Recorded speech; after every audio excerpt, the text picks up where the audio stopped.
Across South Australia, thousands of fish and other marine life have died, have washed up on the beaches. If there wasn't the stiff breeze that we've got today, you'd be able to smell as thousands of these fish and animals are dying on the shoreline, and you can see, like a dirty bathtub, the rim of grime on the sand and in the water. What's happening is called a harmful algal bloom, and it's caused by Karenia mikimotoi.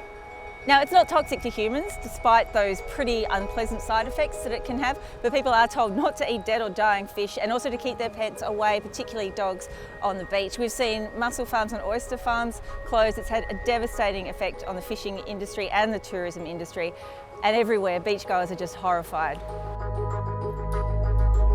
I remember distinctly I was at home, I was hearing about marine life washing up on the shores. There had been a couple of divers get in the water at Edithburgh, one of my favourite dive sites, reporting fish that were looking unhealthy, things dying, and I just couldn't sit there at home and not see it for myself. I had to get down there, took my camera down, and the water was this eerie dark green, really low visibility, and within less than a minute underwater I could see things just dead, dying, falling apart. These precious pylons that were packed full of marine life that have been just growing for over 150 years since that jetty's been there, falling apart. First I heard of something terrible happening on South Australia's shores. It was surfers at Waipinga who came out of the water and they were having these awful effects, like streaming eyes, they were coughing, they had sore throats. No one knew what it was. The next thing was this mysterious brown sea foam, just this disgusting stuff. And then authorities tested and they found out it was this toxic algal bloom. But the real story potentially starts much earlier than that. Plenty of people think 2022, 2023, the big floods that came down through the Murray-Darling Basin system flushed all these nutrients out to sea. So you've got this nutrient-rich soup. That, combined with a marine heat wave caused by the climate crisis, created the perfect scenario for this algae to bloom out of control. From there, it just grew and grew. From the Fleurieu Peninsula, we saw it hit Kangaroo Island, we saw it get down to the Coorong, and then we saw it flush into the metropolitan beaches, which is what we're seeing here with, again, more dead and dying fish.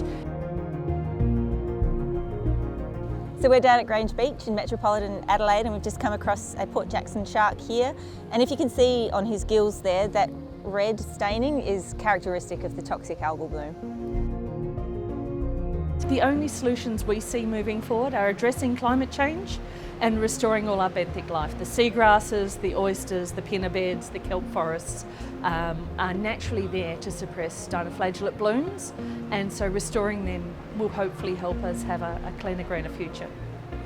We need a national response to what is clearly a national disaster. Just like a bushfire or a weather bomb, this is a climate catastrophe.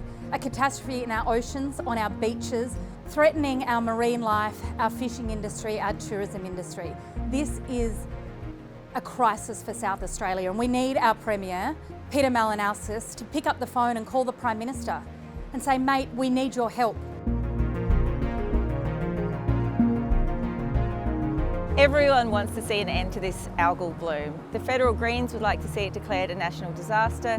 The state Greens would like to see an inquiry. The state opposition party, the Liberals, would like to see a royal commission. The Great Southern Reef Foundation had already come up with a 10-year, $40 million plan to deal with the effects of marine heat wave before the bloom even happens. But at this stage, it looks like there's nothing we can do to stop this toxic algal bloom.